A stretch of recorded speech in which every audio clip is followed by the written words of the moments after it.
Oi oi, CRT here. Today's video is all about Sega's micro consoles. It was a bit of a craze a few years later. Nintendo started it and then Sega joined on the bandwagon.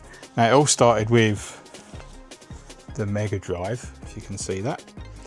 Now this is pretty cool. It launched with, based off the Mega Drive 1, it came 2 controllers and a whole load of games. Everyone loved it, super popular. They then followed it up a few years later with the Mega Drive 2. Now this was much the same, it was based off the Mega Drive 2 model. This time it only came with 1 controller, but you could buy them separately, and it had more of the more modern titles on there. Again, super popular. Then Sega announced they were going to do their Game Gear as their next micro console, and I was super happy because I have a lot of fond memories of the Game Gear,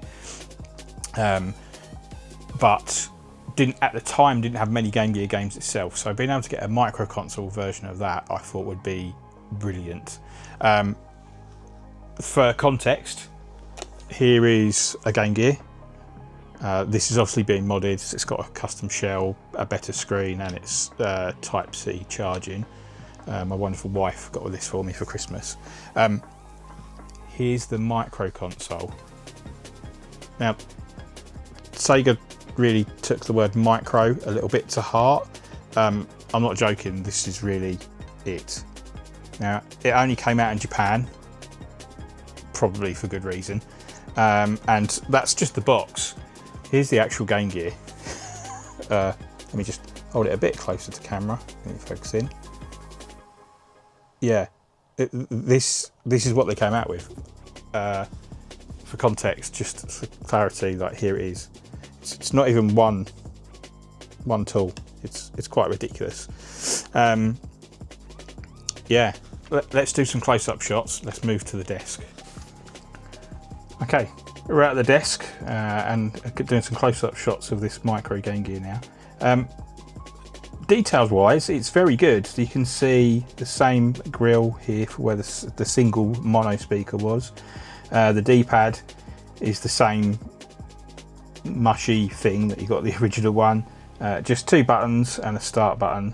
At the top you got a volume wheel, a power button and a micro, as well as a headphone jack, which is crazy. There is no battery. This is powered by 2 AA's. Sorry, AAA's. The micro just allows you to be able to power it without that. The only thing that's missing, I believe, is the contrast wheel for the original. But yeah, let's put some batteries in it.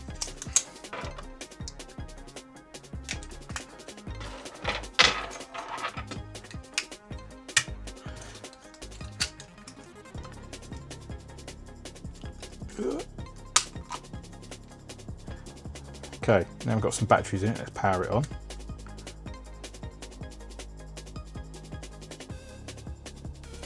Should we get a better view of that? Game Gear Micro, some Japanese writing that I have no idea what it says. And you can see, that's the volume there. There are 4 games on here.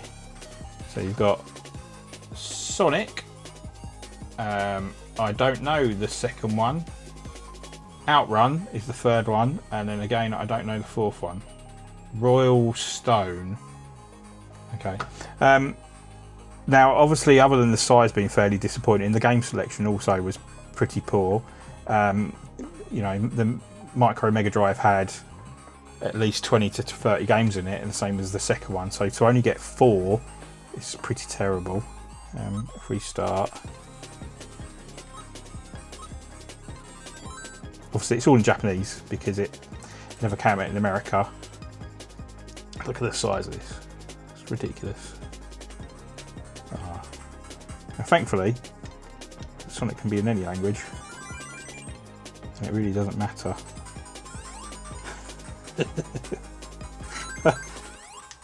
I mean, it brings back some fond memories, but wanting to play this for any length of time is quite ridiculous, and it's really a shame that Sega had such an opportunity to make such a great console. They just made a Game Gear sized console, even maybe a little bit smaller, with USB charging and a good selection of games, it would have done absolutely amazing. But instead they chose to go down this really silly route of literally a micro console to do it. I mean, as you see, it plays great, it looks great.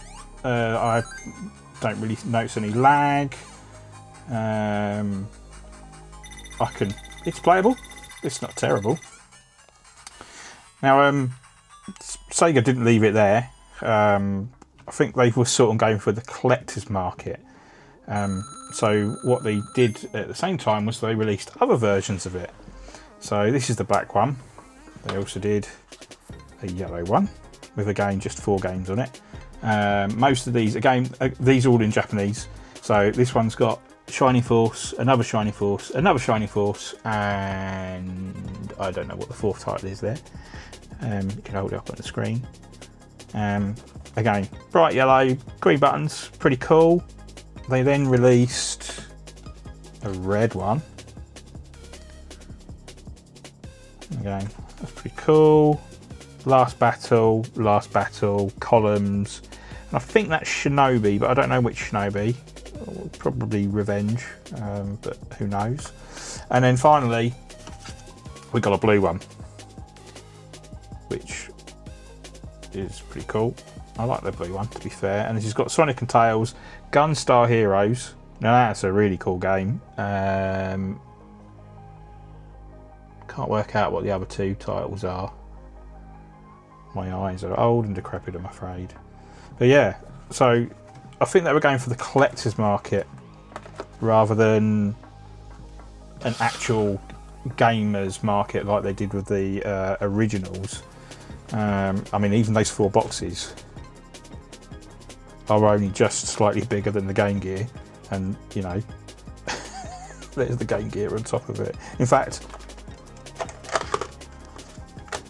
there's the cartridge for one. Like, honestly, quite ridiculous.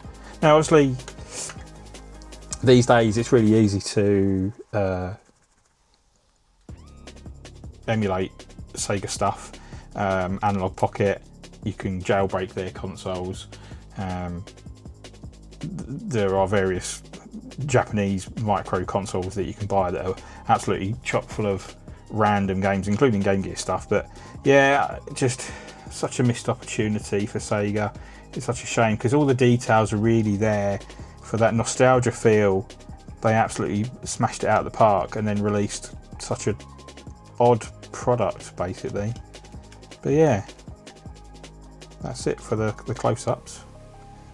Okay, that's it for the overview of the micro Game Gear consoles. I hope you enjoyed this video. If you did, I really appreciate a like, and if you want to see more of this type of video content, please subscribe to the channel. And if you've got any fond memories of the Game Gear, I would really love to hear them below. But that's it. I'll see you later, guys. Goodbye.